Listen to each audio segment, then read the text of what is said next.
Now, folks who don't know this on this particular story, for the past week, I've been filling in for Tom Hartman on the RT Hartman program, so you should definitely catch it. I will be filling in next week for him too, so check our Twitter account at Fowler Show to find out more. But beyond that, this is a story that we talked about on the Tom Hartman Show in detail. Lawmakers testifies that the NYPD wants to instill fear in black and brown men with the new stop-and-frisk law.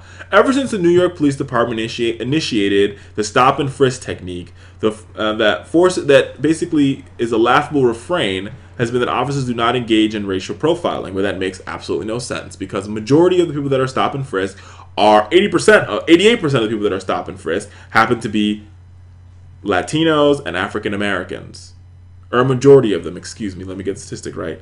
But you should note that 88% of the people that are stopped and frisked turned out to be totally innocent, and many of them or others are guilty of small possessions of small amounts of weed, which we should legalize that anyway.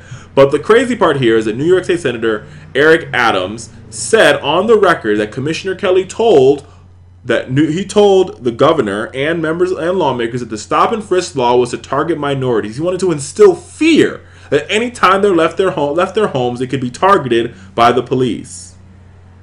It's crazy. And less than 2 weeks after the news broke that a Brooklyn police officer had reported to his superiors of telling him directly to stop black men from 14 to 20 to 21. So they're doing this to scare black men and brown men not to leave their homes. And they say this is supposed to, bring down crime in the city. It might bring down crime, so they say. But is it worth the fact that people's civil liberties are at risk? America, we can do better.